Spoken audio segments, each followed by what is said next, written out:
اسلام میں اس کا مقام کیا ہے، اس پر ہم آگے بات کریں گے. بریف انٹرو آف میجک، جس کو آپ بلیک میجک یا جادو کہتے ہیں. دیکھیں، اگر آپ یہ اسٹڈی پوری کی پوری اپنی ٹریڈیشنل لائن کے اندر، اسلامک شریعہ کے اندر پیچھے جاتے ہوئے کریں، آپ صحابہ تک پہنچ جائیں اور آپ پھر قرآن کی آیات کو دیکھیں، تو آپ بہت آرام سے ان آیات کو ابھی بھی اپنے ذہن میں لا سکتی ہیں جو سورۃ البقرہ کی آیات ہیں، اور جن کے اندر 2 نام فرشتوں کے آئے ہیں، ہاروت اور ماروت. اگر آپ اس مفہوم کو ذہن میں رکھیں تو اب جو بات میں آپ کو بتاؤں گی وہ انشاءاللہ آپ کو فائدہ دے گی. وہ بات کیا ہے؟ وہ بات یہ ہے کہ اسکالرز کہتے ہیں کہ جتنا بھی میجک ہے، بلیک میجک، یہ سارے کا سارا، دیکھیں جادو ہوتا ہے، وائٹ میجک، بلیک میجک تو اب دنیا نے اس کے نام رکھ لیے ہیں. یہ جتنا بھی میجک ہے، یہ سارا کا سارا بیبیلون سے اوریجنیٹ ہوا ہے. بیبیلون آپ کو پتہ ہے کہ وہ جگہ تھی جہاں پر اللہ تعالیٰ نے 2 فرشتوں کو بھیجا تھا جن کا نام ہاروت اور ماروت آتا ہے. اب بہت غور سے میری بات کو سنیے گا تاکہ آپ کو آج کی کلاس کی بات انشاءاللہ ایک بیس دے. کل کو آپ میں سے شوق رکھنے والی خواتین جن کو بکس ریڈنگ کا شوق ہے، یا خاص طور پر وہ خواتین جو الحمدللہ عربی زبان پڑھ سکتی ہیں، اور جب آپ کلاسیکل اسکالرس کی کتابوں کو پڑھیں گے تو کہیں آپ کو وہاں یہ رائے ملے تو آپ کنفیوز نہ ہو جائیں. اس کو بہت غور سے سنیں. 2 رائے آپ کو اسکالرس کی کلیئرلی ملیں گی جب آپ پیچھے کی طرف اپنا سفر شروع کریں گی. وہ 2 رائے یہ ہیں کہ ایک رائے یہ دی جاتی ہے اسکالرس کی طرف سے، اور وہ رائے یہ دی جاتی ہے، وہ کہتے ہیں کہ فرشتوں کے ذریعے اللہ تعالیٰ نے بیبیلون کے لوگوں کو جادو سکھایا. یہ پہلی رائے ہے، فرسٹ اوپینین، فرشتوں کے ذریعے جادو سکھایا گیا. دس از فرسٹ رائے. دوسری رائے کیا ہے؟ دوسری رائے اسکالرس کہتے ہیں، اور یہ ماڈیفائیڈ رائے ہے، اور اس رائے کے اندر آپ کو زیادہ وزن ملتا ہے، بیکاز اگر آپ کمپیریٹیو اسٹڈیز کر سکیں بٹوین دا کلاسیکل اسکالرس تو پھر آپ کو بہت اچھی طرح یہ بات سمجھ آ سکتی ہے. اور وہ بات کیا ہے؟ دوسری رائے ماڈیفائیڈ رائے جو آپ کو تفسیر الطبری میں ملے گی، اور تفسیر الطبری میں ابن عباس رضی اللہ عنہ کو کوٹ کیا گیا ہے. ابن عباس رضی اللہ عنہ کو کوٹ کر کے جو بات بیان کی گئی ہے تفسیر الطبری میں، وہ یہ ہے کہ فرشتوں نے ڈائریکٹلی انسانوں کو جادو نہیں سکھایا تھا. So this is a contradiction with the first رائے. فرشتوں نے، ابن عباس رضی اللہ عنہ کے مطابق، فرشتوں نے ڈائریکٹ جادو نہیں سکھایا انسانیت کو، بلکہ اللہ تعالیٰ نے ان 2 فرشتوں کو بھیجا تھا کہ یہ جائیں اور انسانوں کو ایک مقام پن پوائنٹ کر دیں. ایک جنوں کا ٹرائب تھا جو یہ اسپیل کاسٹنگ سکھایا کرتا تھا، تو اللہ تعالیٰ نے فرشتوں کو اتنا، ابن عباس کی رائے کے مطابق اتنا جو تھا وہ رسپانسبلٹی دے کر بھیجا تھا کہ وہ جائیں اور جا کر وہ جو انٹرسٹڈ انسانوں ان کو بتا دیں کہ ایک مقام ہے جو جادو سیکھنا چاہتا ہے، وہ اس لوکیشن پر چلا جائے. اس لوکیشن پر جنات کا ایک ٹرائب تھا جو کہ جادو سکھایا کرتا تھا. تو یہ رائے جو ہے یہ آپ کو اس طرح سے ملتی ہے کہ فرشتوں نے ڈائریکٹ انسانیت کو جادو نہیں سکھایا، اور زیادہ تر اسکالرز جو ہیں وہ اسی طرف انکلائنڈ ہیں. اچھا، اب ہو سکتا ہے آپ کے ذہن میں بھی سوال آئے کہ فرشتوں نے کیوں اس پوزیشن کی طرف ان کو، اس لوکیشن کی طرف ان کو ڈائریکٹ کیا کہ جہاں پر وہ جادو سیکھ سکتے تھے. سمپل جواب جو اسکالرز نے دیا میں وہی آپ کے سامنے رکھ رہی ہوں. اس لیے کہ فرشتوں نے ان کو یہ لوکیشن بتاتے ہوئے بتا دیا تھا کہ دیکھو ہم اللہ کی طرف سے ٹیسٹ ہیں، ہم اللہ کی طرف سے امتحان ہیں، ہم جگہ بتا سکتے ہیں، جائے گا انسان اپنی مرضی سے. اور ان فرشتوں نے ان بیبیلون کے لوگوں کو یہ بھی بتا دیا تھا کہ جو وہاں جائے گا then that person will be kafir. So we are just warning you that don't go there. یہ کلیئرٹی فرشتوں نے دی تھی کہ لٹرلی انہوں نے بتایا تھا کہ اگر تم وہاں جاؤ گے تو تم خود کو جنات کے، شیطان کے حوالے کر دو گے. تو یہ دو رائے آپ کو ہمیشہ سے ملیں گی کہ جادو اوریجنیٹ کہاں سے ہوا. جادو اوریجنیٹ ہونے کی یہ دو رائے آپ کو کلاسیکل اسکالرز میں اور پھر اس کے بعد اس کو کنٹمپرری اسکالرز نے اپنے اپنے حساب سے مینشن کیا ہے. ان شارٹ فرشتوں نے ڈائریکٹلی نہیں سکھایا, انہوں نے لوکیشن پن پوائنٹ کی تھی, یا دوسری رائے ہے کہ نہیں ڈائریکٹلی سکھایا. بس دونوں کیسز میں ریزن کیا تھی؟ امتحان, انسان کا امتحان. یہ دونوں فرشتے بھیجے گئے تھے اللہ کی طرف سے بنی اسرائیلیوں کو ٹیسٹ کرنے کے لیے, یا اس دور کی نیشن کو ٹیسٹ کرنے کے لیے. بالکل جیسے اللہ تعالیٰ نے موسیٰ علیہ السلام کی جو قوم تھی بنی اسرائیل, اس کو ٹیسٹ کیا تھا سبت کے قانون سے. سیٹرڈے کے دن ان کا بزنس کرنے سے, مچھلیاں پکڑنے سے منع کیا ہوا تھا. اور امتحان کیسے ہوتا تھا ان کا, آپ دیکھیں کہ سبت کے دن ہی, اسی دن مچھلیاں جو تھیں وہ خوب آیا کرتی تھیں باقی ویک کے مقابلے میں. تو اللہ تعالیٰ ہمیشہ انسانوں کو آزماتا ہے. اب کوئی اس پر بھی سوال کر سکتا ہے کہ کیوں آزماتا ہے؟ تو سمپل سی بات ہے کہ اللہ نے یہ پوری دنیا ہی امتحان کے لیے بنائی ہے, اور مسلمان سے بڑھ کر یہ بات کون جانتا ہے کہ اللہ تعالیٰ نے یہ پوری دنیا ہی امتحان کے لیے بنائی ہے. This life is a test. لہٰذا یاد رکھیں اسی جادو کے کانٹیکسٹ کو بھی اور کسی بھی شر کے کانٹیکسٹ کو سمجھتے ہوئے یہ بات یاد رکھیں, کسی کے لیے بھی گناہ کتنا بھی ایکسیسیبل ہو تو وہ اس کے لیے ایکسکیوز نہیں ہو سکتا, بیکاز گناہ سامنے ہوتا ہوا نظر بھی آ رہا ہے اور طاقت بھی ہے اس گناہ میں انوالو ہونے کی. تو یہی امتحان ہے انسان کا. بالکل اس طرح سے اللہ تعالیٰ مجھے اور آپ کو آج بھی ٹیسٹ کرتے ہیں. And we are still surrounded by temptations. ہم سب اس بات کو اچھی طرح سمجھتے ہیں. کانسٹنٹلی ہم ٹیمپٹیشنس کے درمیان میں ہیں, بالکل جیسے بیبیلون کے یہ لوگ جو تھے ان کو میجک کی ایک بگر ٹیمپٹیشن سے جو تھا وہ آزمایا گیا تھا. تو یہ ایک بیسک انٹرو ہے جو جادو اوریجنیٹ کہاں سے ہوا اس کے لیے اسکالرز جو ہیں وہ رائے دیتے ہیں کہ جادو اوریجنیٹ ہوا تھا بیبیلون سے, اور کیسے ہوا تھا اس کے لیے میں نے آپ کے سامنے دو اوپینینز رکھ دیں. اب جب رسول اللہ صلی اللہ علیہ وسلم کے اوپر یہ اسپیل کاسٹنگ کی گئی تو آپ صلی اللہ علیہ وسلم فزیکلی تھوڑا سا ڈسٹرب محسوس کرتے تھے. صحیح بخاری میں آپ کو طویل حدیث ملتی ہے جس کا یہ میں مفہوم آپ کے سامنے رکھوں گی. اس اسپیل کا امپیکٹ یہ ہوا تھا کہ رسول اللہ صلی اللہ علیہ وسلم اس جادو کا اثر ایسے محسوس کرتے تھے کہ جیسے جو فیلنگز فزیکلی تکلیف کی آپ کو ہوتی ہیں, یا آپ کچھ چیز بھول جاتے ہیں. بعض نیریشنز میں آتا ہے کہ آپ کو لگتا تھا کہ ایک کام آپ نے کر لیا لیکن وہ کام آپ نے نہیں کیا ہوتا تھا. اور اسی لیے اسکالرز بھی یہ بات جادو کے حوالے سے مینشن کرتے ہیں کہ انسان جو ہے وہ تھوڑا سا ڈسٹربڈ محسوس کرتا ہے, اور وہ انسان خود محسوس کر رہا ہوتا ہے. رسول اللہ صلی اللہ علیہ وسلم کے معاملے میں تمام اسکالرز نے یہ کلیئرٹی دی ہے کہ آپ کے بیلیف کے اوپر اس اسپیل کا کوئی اثر نہیں آیا تھا. یہ it was some thing physical جو آپ محسوس کرتے تھے, بالکل جیسے اگر کسی کے سر میں درد ہو رہا ہے تو اب آپ ہی محسوس کر سکتی ہیں نا کہ آپ کے سر میں درد ہو رہا ہے. جب تک کہ آپ کسی کو نہ بتائیں سامنے والے کو نہیں پتہ چلتا کہ آپ کے سر میں درد ہو رہا ہے. تو رسول اللہ کے ساتھ بھی یہ فزیکل ایلمنٹس کا معاملہ جو تھا وہ ہلکا پھلکا اس طرح سے شروع ہوا تھا, اور تقریباً 1 ماہ تک 1 month فار اے منتھ یہ سسٹم اس طرح سے کنٹینیو کیا تھا.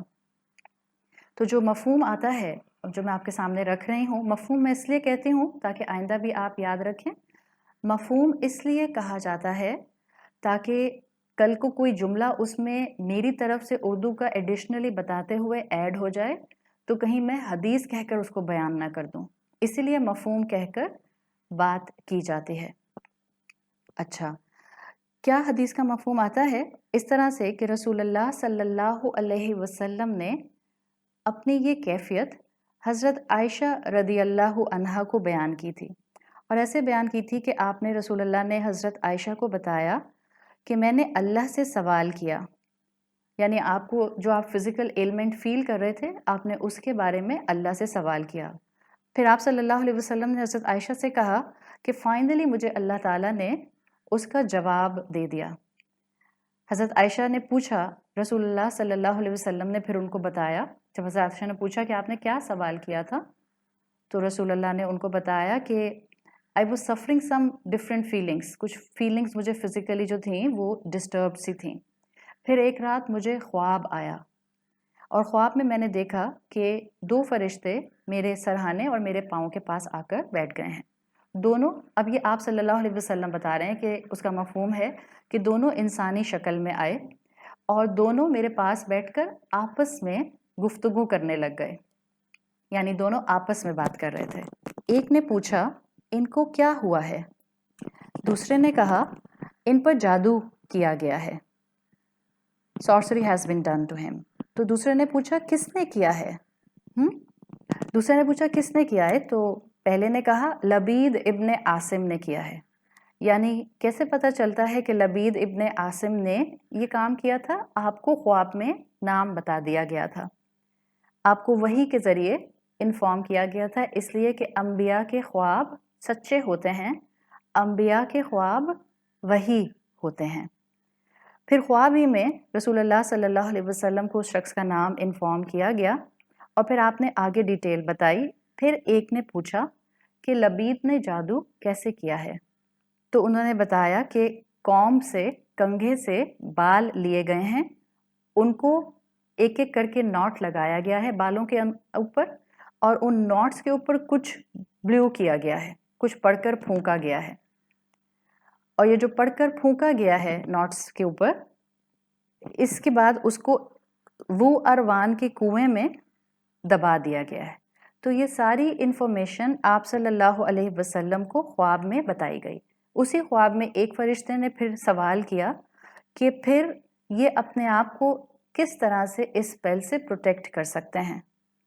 جواب دیا گیا کہ سورۃ الفلق اور سورۃ الناس کی تلاوت کر کے، یعنی انہوں نے پھر یہ 11 آیات رسول اللہ صلی اللہ علیہ وسلم کے خواب میں ہی تلاوت فرمائی، سورۃ الناس کی اور سورۃ الفلق کی۔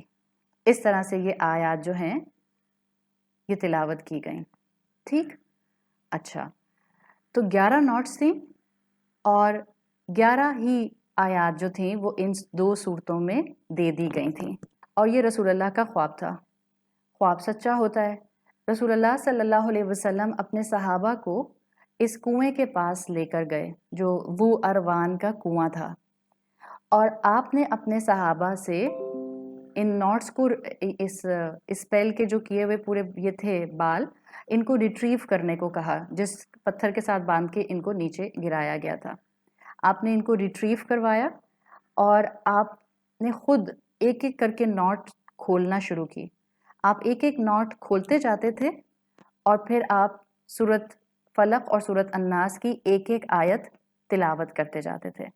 اس طرح سے کچھ ہی دن میں روایات میں آتا ہے کہ آپ صلی اللہ علیہ وسلم نے پھر فزیکلی بہتر محسوس کرنا شروع کر دیا۔ تو یہ ہسٹوریکل کانٹیکسٹ میں ایک اسٹرانگ واقعہ آپ کو کلاسیکل تفاسیر میں بھی ملتا ہے، جس کی وجہ سے کہا جاتا ہے کہ یہ ریزن ہے ان 2 صورتوں کو مدنی کہنے کی۔ اگین جو اسکالرز اس کو مکی بھی کہتے ہیں، وہ کہتے ہیں کہ ڈیفینیٹلی اس مقام پر یہ دونوں صورتیں نازل کی گئی تھیں جادو کے کیور کے طور پر، آپ کو بتانے کے لیے، اور آپ کے تھرو تمام امت کو یہ انفارمیشن دینے کے لیے۔ اب ہم اللہ کا نام لے کر سورۃ الفلق کی پہلی آیت شروع کرتے ہیں۔ بسم اللہ الرحمن الرحیم۔ قل، آپ کہیے، اعوذ، میں حفاظت میں آتی ہوں یا آتا ہوں، برب الفلق، صبح کے رب کی۔ جنرلی اس کا یہی ترجمہ جو ہے وہ کیا جاتا ہے، قل اعوذ برب الفلق، کہہ دیجئے میں صبح کے رب کی حفاظت میں آتا ہوں۔ ہم نے پہلے بھی سورۃ ناس میں قل کے اوپر کافی تفصیل سے بات کی ہے۔ اب جب ہم آج سورۃ الفلق میں قل پر بات کریں گے تو ہم قل پر 6 پوائنٹس اپنے ذہن میں رکھیں گے، یعنی میں آپ کو